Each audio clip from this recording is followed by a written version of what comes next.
These bears only sleep in a wooden crate. The reason will move you to tears.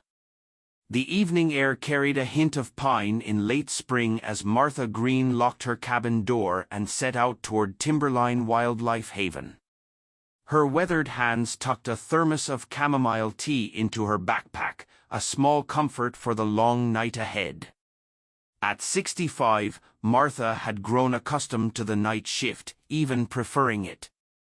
The animals were calmer after sunset, and the solitude suited her after losing her husband, James, 3 years ago. The nights had become unbearably quiet in their cabin. Working with the abandoned and injured creatures gave purpose to her emptiness. The gravel crunched beneath her boots as she made her way down the familiar path. Timberline sat on the edge of Rocky Mountain National Park, a sanctuary nestled between towering pines and jagged mountain peaks. The facility wasn't large, just a main building with medical facilities, several rehabilitation enclosures, and outdoor habitats, but it had become more home to Martha than her own cabin. That evening, Martha called Diane from the front desk, gathering her things to leave. "Sam just finished evening rounds," said Diane. "The new fox kit is finally eating on her own." Martha smiled, hanging her jacket on the wooden peg by the door. "That's good news. I was worried about that little one. Dr. Lucas left notes for you about the Golden Eagle's medication schedule. Otherwise, all quiet tonight." Diane paused at the door. "You sure you don't want company? I could stay a while." Martha shook her head. "You go on home to your family. I've got plenty to keep me busy." After Diane left, Martha settled into the comfortable routine of her shift. She checked each enclosure, speaking softly to the residents, a pair of injured elk, a rehabilitating mountain lion, several birds of prey, and a host of smaller mammals. To an outsider, it might have seemed odd, an elderly woman talking to wild animals as if they were old friends. But to Martha, these conversations filled the void that loneliness had carved into her life. "How are you tonight, Ella?" she whispered to the Golden Eagle, carefully administering the medication Dr. Lucas had prescribed. The majestic bird regarded her with fierce amber eyes. I know. You're ready to be back in the sky. Just a little longer now." The first few hours passed in peaceful routine. Martha completed her rounds, documented feeding times and medication doses, and settled in the small office to complete paperwork. Outside, the spring night grew cooler, and a light mist began to fall, creating halos around the exterior lights. Just after midnight, Martha poured herself a cup of tea and stepped onto the covered porch for a breath of fresh air. That's when she heard a subtle noise at the front gate, barely audible above the patter of raindrops. Martha frowned, setting down her mug. Visitors were rare at Timberline, especially at this hour. Poachers occasionally prowled the area, though they usually avoided the center itself. Still, caution had become second nature in her years of working with wildlife. She retrieved her flashlight from the hook by the door and walked slowly toward the gate, its beam cutting through the misty darkness. The iron gate remained locked, but something sat just beyond it, a dark, rectangular shape on the wet gravel.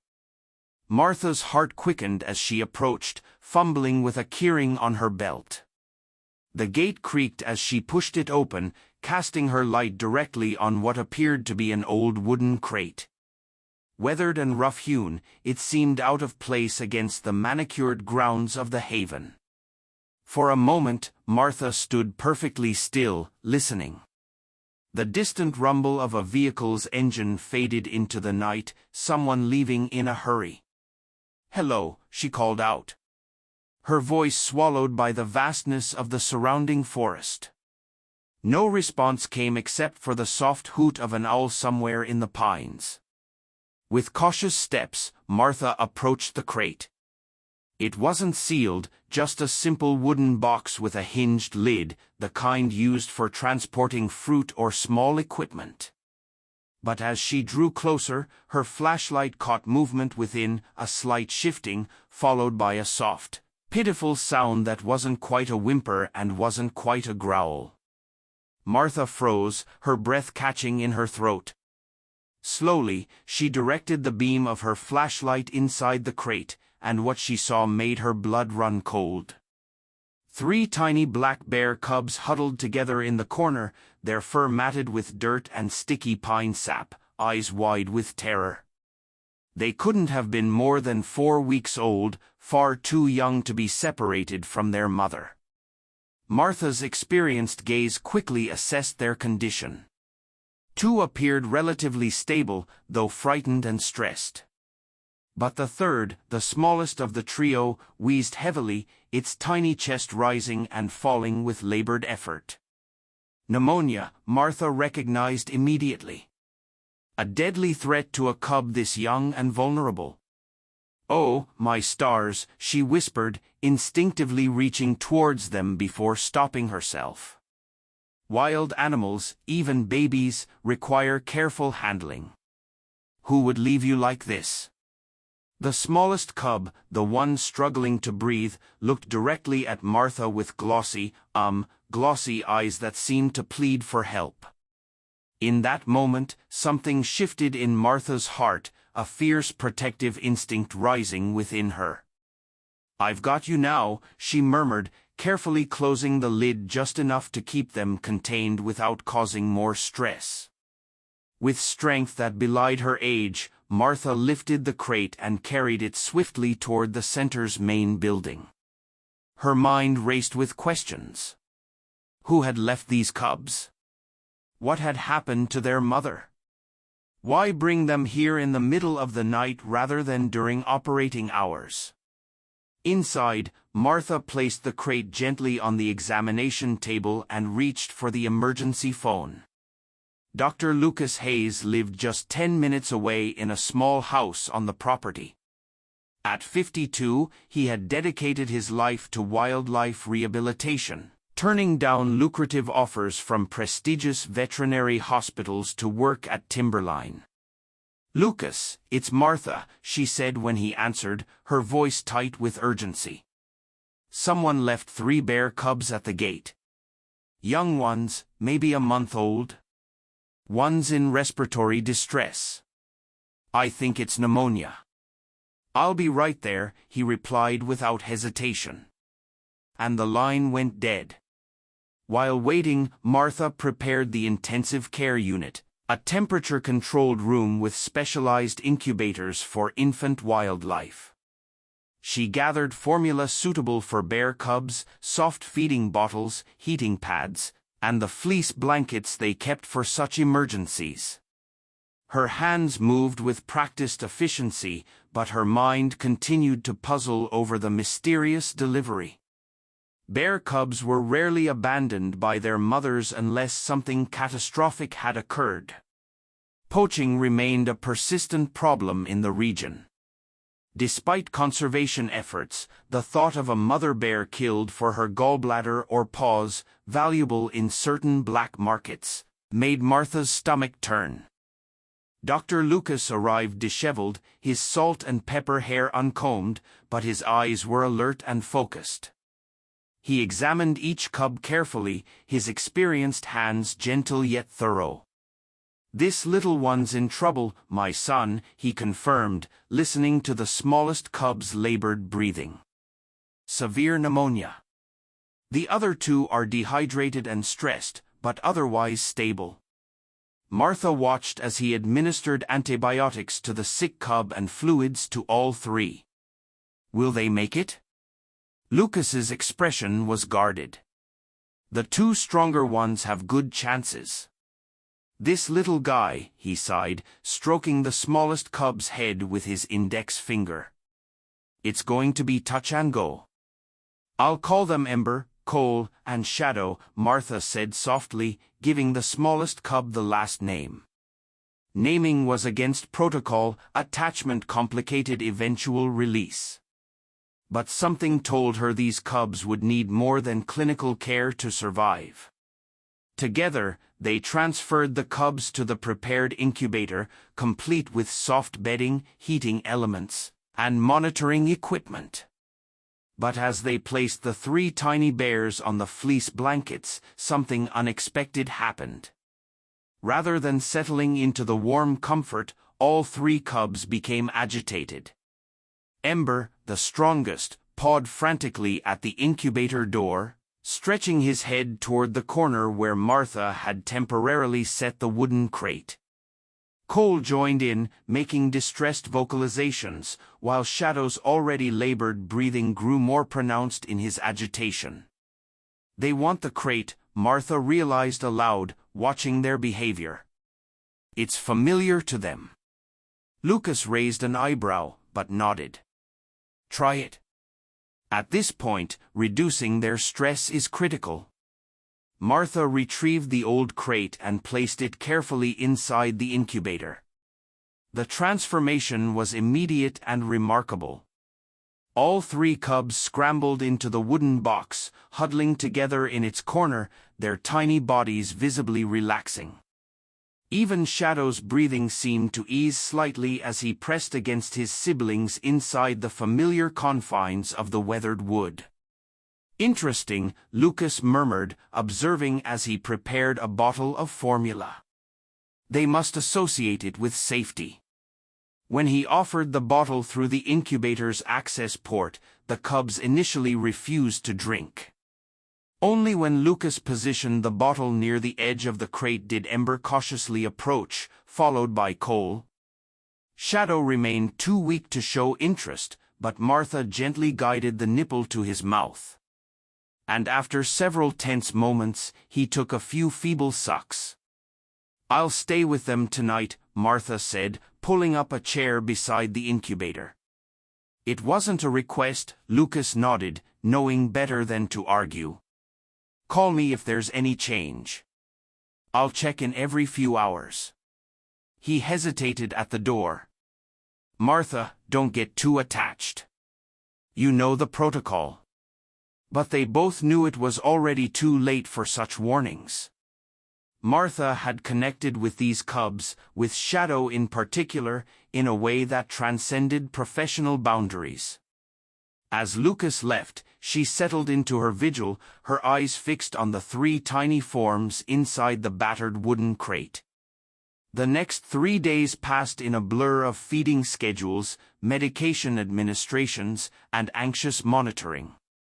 Martha barely left the intensive care unit, snatching moments of sleep in the chair beside the incubator. The 2 stronger cubs, Ember and Cole, showed steady improvement, gaining strength and becoming more active with each passing day. But Shadow remained critical, his tiny body fighting against the infection that gripped his lungs. On the 3rd night, Martha was alone with the cubs when Shadow suffered a particularly severe coughing fit. His small frame shook with each ragged breath, and his eyes, when they opened at all, seemed clouded with pain. Martha called Dr. Lucas, who arrived quickly and administered additional medication.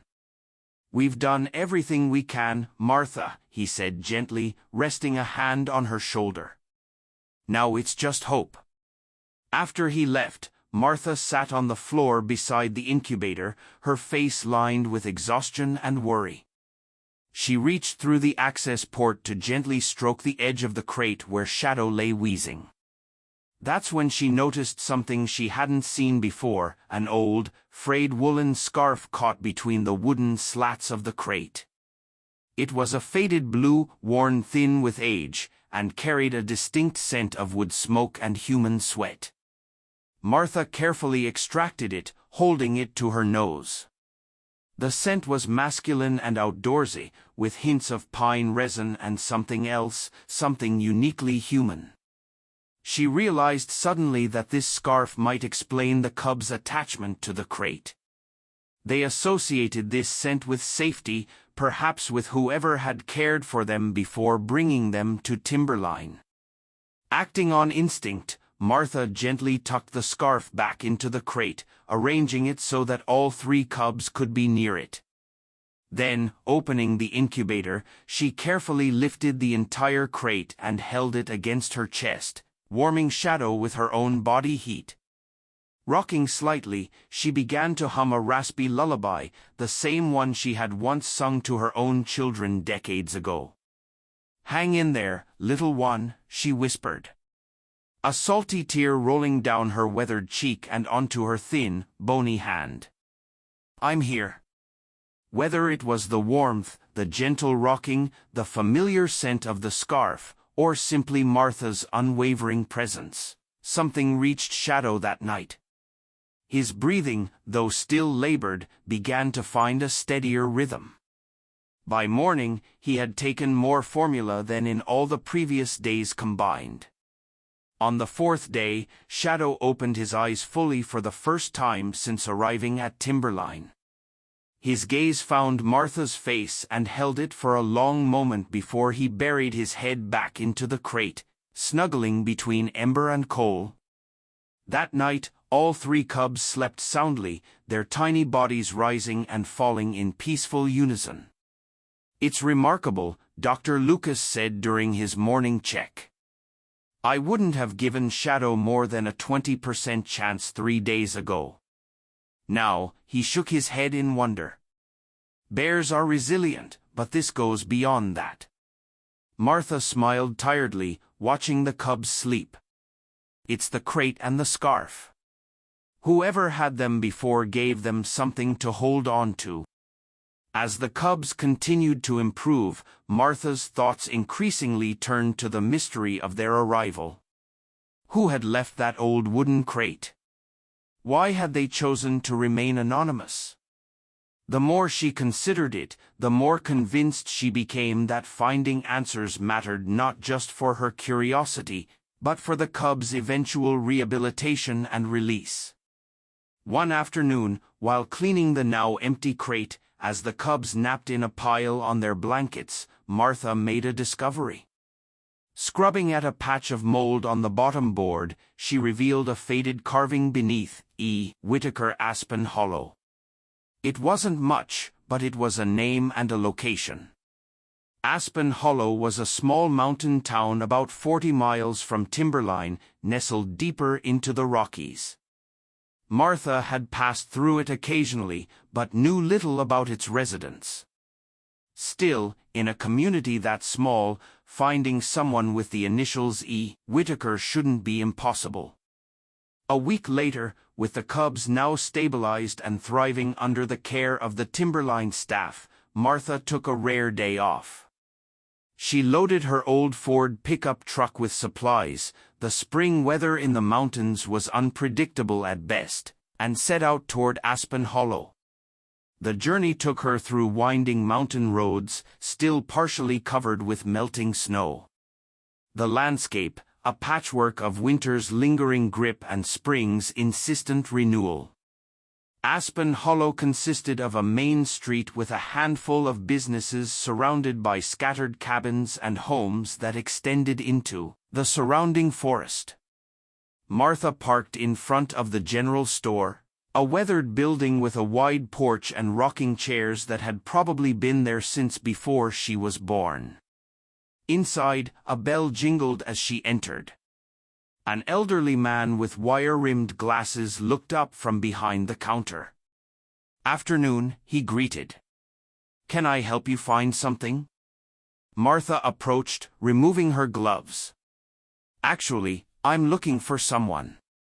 A person named E. Whitaker." The shopkeeper's expression shifted subtly, not quite suspicion, but a certain guardedness. "Ethan Whitaker? Well, that's your business, ma'am, if you don't mind my asking. My name is Martha Green. I work at Timberline Wildlife Haven." She pulled out her phone, showing him a photo of the 3 cubs sleeping in their crate. "Someone left these bear cubs at our gate last week. I found Ethan's name carved into the crate they were in." The man studied the photo, his expression softening. Those poor little things. Their mama get poached. We don't know for sure. I was hoping Mr. Whitaker might have some answers. The shopkeeper sighed, removing his glasses to clean them with a handkerchief. Ethan lives about 3 miles east of town up Shadow Creek Road. Keeps to himself these days. Cabin's the last one before the National Forest boundary. Can't miss it. Has a shed out back with more animal carvings than you can count. He paused, replacing his glasses. He might not welcome visitors, ma'am. Ethan's had his troubles. Martha nodded, understanding the unspoken message. I just want to talk about the cubs. Tell him Hank sent you, the shopkeeper offered. Might make him more inclined to open the door. Following Hank's directions, Martha drove along Shadow Creek Road, the pavement eventually giving way to packed dirt as the trees grew denser around her. The last cabin, as promised, sat in a small clearing backed by towering pines. It was modest but well-maintained, with a covered porch and smoke rising from a stone chimney. Behind it stood a larger structure that must have been the shed Hank mentioned. Martha parked and approached the cabin, her heart unexpectedly racing. She had faced down injured predators and aggressive poachers in her time at Timberline. Yet something about this encounter made her nervous. She knocked firmly on the wooden door and waited. Long moments passed before she heard movement inside. The door opened just wide enough to reveal a thin man with pale blue eyes that reminded Martha of a winter sky, though he couldn't have been much older than 70. His face was deeply lined, his hair a shock of white that contrasted sharply with his tan skin. Mr. Whitaker? Martha asked. Ethan Whitaker? The man's eyes narrowed slightly. Who's asking? My name is Martha Green. I work at Timberline Wildlife Haven. Hank at the general store told me I might find you here. She paused, watching his expression carefully. 3 bear cubs were left at our gate last week in a wooden crate with your name carved into it. Ethan Whitaker went very still, his pale eyes widening almost imperceptibly. For a moment, Martha thought he might shut the door in her face. Instead, he opened it wider, revealing a sparse but tidy living room beyond. You'd better come in, he said, his voice rough with disuse. Inside, the cabin was warm from the fireplace but sparsely furnished, a worn leather armchair, a small wooden table with 2 chairs, bookshelves lined with volumes on forestry and wildlife. What caught Martha's eye, however, were the wooden carvings displayed on nearly every surface, exquisitely detailed figures of bears, eagles, elk, and other mountain creatures. You're a carver, she observed, admiring a particularly lifelike wolf. Ethan nodded, gesturing for her to take a seat at the table. Keeps my hands busy. He remained standing, a certain tension evident in his thin frame. The cubs, are they alive? Martha pulled out her phone and showed him recent photos, the 3 cubs now more active and alert, playing in a special enclosure built for infant wildlife. All 3 survived. The smallest one, we call him Shadow, had pneumonia. It was touch and go for a while, but he pulled through. Ethan stared at the photos, his weathered hands trembling slightly as he took the phone. Something passed across his face, relief perhaps, or grief. When he spoke, his voice was barely above a whisper. I didn't know if they'd make it. So, it was you who left them, Martha said, not as a question, but as confirmation. Ethan returned the phone and moved to the window, looking out at the forest beyond. For a long moment, he said nothing, his shoulders hunched beneath his flannel shirt. When he finally turned back to Martha, there was a raw vulnerability in his eyes that made her heart ache. I found their mother caught in a poacher's trap about 2 weeks ago, he began, each word seeming to require effort. Up near Falcon Ridge. She'd been there a while, fighting to get free. By the time I got to her, she was too far gone. Died right in front of me. He swallowed hard. I heard the cubs crying from a hollow log nearby. Couldn't just leave them. So, you brought them here? Martha prompted gently. Ethan nodded, moving to sit heavily in the chair across from her. I was a hunter once, he said, the admission carrying the weight of confession. One of the best in these parts, some said. Made my living trapping animals and cutting timber. His gaze dropped to his hands, calloused and scarred from years of hard work. That was before. Before what? Martha asked, though something in his expression told her the answer would be painful. Before the fire. Ethan's voice grew distant. 15 years ago. Bad wildfire season. The forest I was logging in caught fire. My wife Laura and our daughter Emma were at our cabin. Not this one.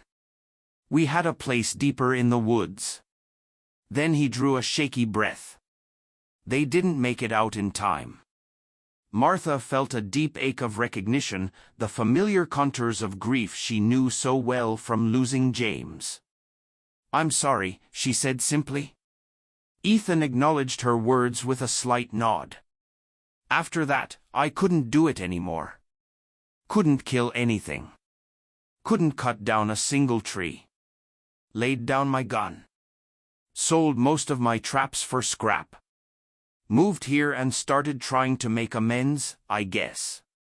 Watching over this patch of forest instead of taking from it. He rose again, restless, and moved to a small cabinet. From it, he withdrew a framed photograph, which he handed to Martha. It showed a smiling woman with auburn hair holding a young girl of perhaps 6 or 7. Both wore matching knitted scarves, the same faded blue as the one Martha had found in the crate. Laura made those scarves, Ethan said softly. She made one for each of us every winter. Said the mountain cold was too bitter without something handmade with love. Martha looked up at him, understanding dawning. The scarf in the crate was mine, he confirmed.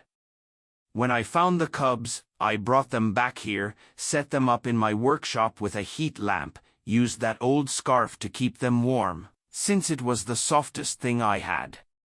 They seemed to take comfort in it. He ran a hand through his white hair, his expression haunted.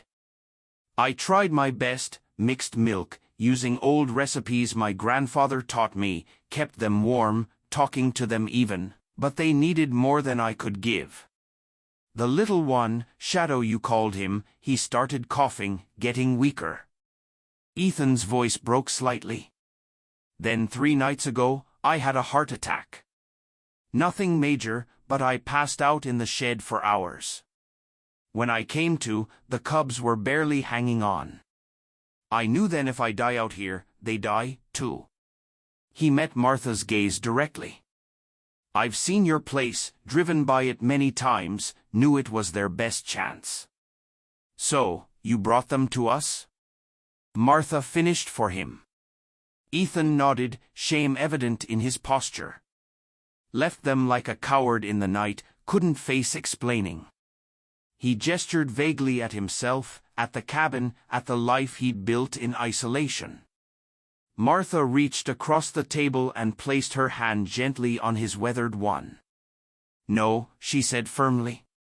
You saved them, and you left them with something precious, the warmth of that scarf. They remember that scent, Ethan. It's the scent of safety to them, of family.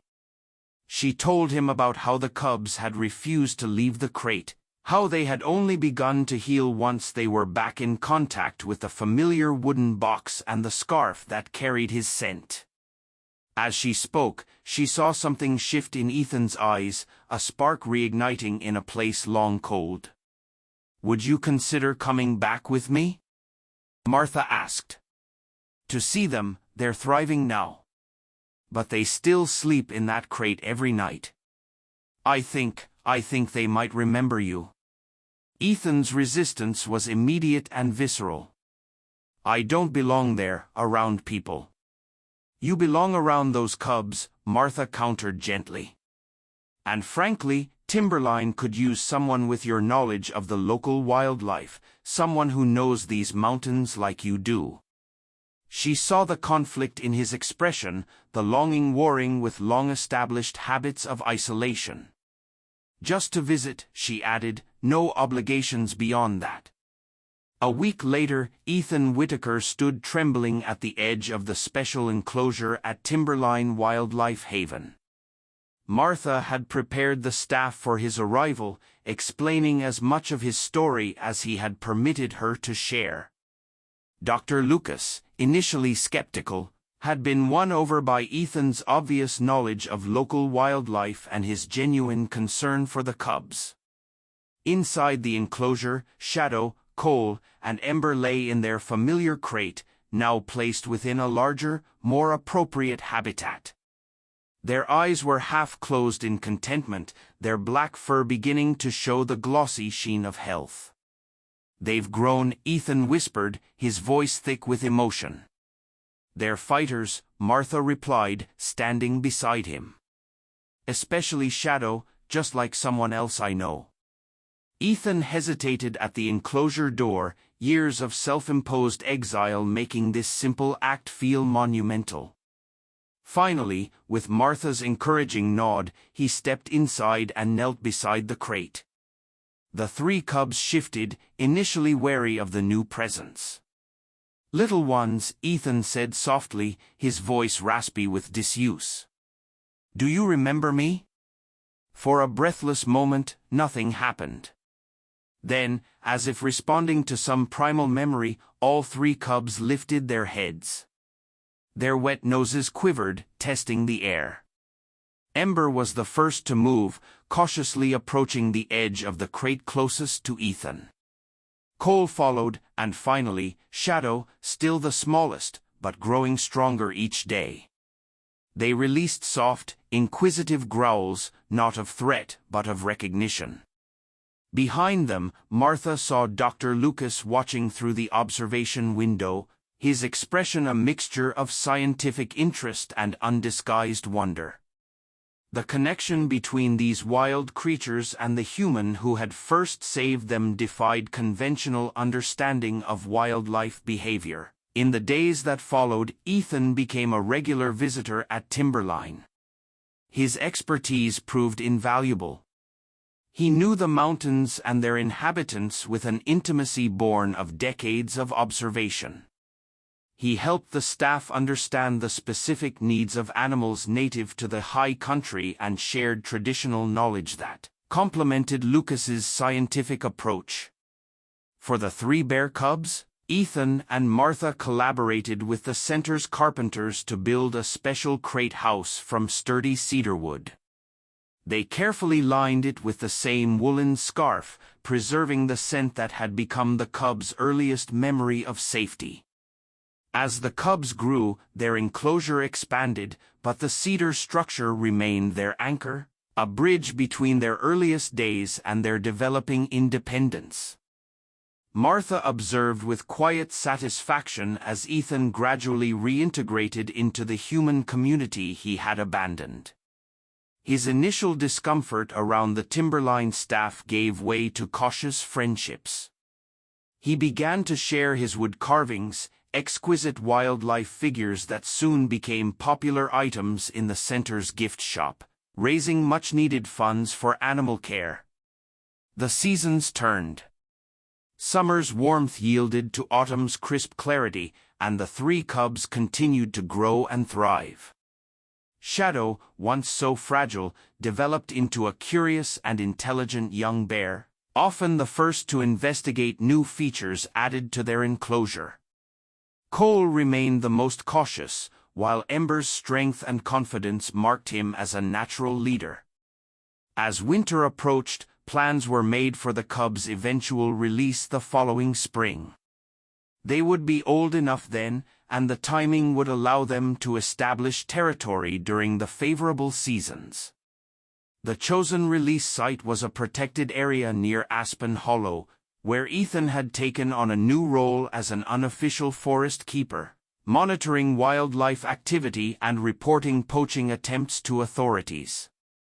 On a crisp October morning, Martha and Ethan sat together on a bench at the edge of the timberline property, watching as the three young bears explored their expanded enclosure. They had grown remarkably, their bodies showing the first signs of the powerful adults they would become. Yet in playful moments, Martha could still glimpse the tiny, vulnerable cubs that had arrived in that wooden crate. "Do you think they'll make it out there?" Ethan asked, his voice carrying the worry of a parent sending children into an uncertain world. Martha nodded, her eyes crinkling with a smile. "They're strong now, and they'll have each other," she glanced at him, "and they'll have you watching over them from a distance." Ethan's weathered face softened. "And you'll come visit." "Try and stop me," Martha replied, surprising herself with the certainty in her voice. They sat in comfortable silence, two souls once adrift in grief now anchored by unexpected connection. Below them, Shadow stood on his hind legs, sniffing the autumn air, his brothers wrestling playfully nearby. In their movements, Martha saw not just the wild creatures they were, but the reflection of resilience that had brought all of them, bears and humans alike, through darkness, into something resembling hope. The following spring, as planned, the three bears were released into a remote section of forest near Aspen Hollow. The transition was carefully managed with a soft release protocol that included a temporary feeding station to ease their adjustment to true independence. Martha and Ethan watched from a discreet distance as Shadow, Cole, and Ember took their first tentative steps into genuine freedom, their black forms eventually disappearing among the trees that were their birthright. In the years that followed, a remarkable pattern emerged. Though the bears ranged widely throughout their territory, each winter they would return to the vicinity of Ethan's cabin. Never approaching too closely, they were truly wild now, but often seen rummaging through old fallen logs or investigating the periphery of the clearing, as if searching for something remembered from their earliest days. Ethan continued his quiet stewardship of the forest, now officially employed part-time by the Wildlife Conservation Authority. Martha divided her time between Timberline and visits to Aspen Hollow, where she and Ethan had developed a partnership that transcended professional collaboration. Two people who had once defined themselves by loss now found purpose in the preservation of wildlife, of wilderness, and of the fragile connections that bound all living things together. On a winter evening 5 years after the cubs' arrival at Timberline, Martha and Ethan sat on the porch of his cabin, wrapped in thick blankets against the mountain cold. A light snow fell, transforming the forest into a silent wonderland. In the clearing beyond, 3 adult black bears, unmistakably Shadow, Cole, and Ember, moved with confident grace through the twilight, their breath forming clouds in the frigid air. "One wooden crate," Martha mused, watching the bears with quiet joy. "One woolen scarf." "One act of desperation," Ethan added softly. Martha shook her head, her hand finding his beneath the blanket. "One act of courage," she corrected, "one circle of salvation." As darkness embraced the mountain, the 3 bears disappeared once more into the forest that was now truly their home. Behind them, in the golden light from the cabin windows, 2 humans who had once been lost in separate wildernesses of grief, sat together in contented silence, watching the snow continue its gentle descent, a complete ending and a new beginning full of hope.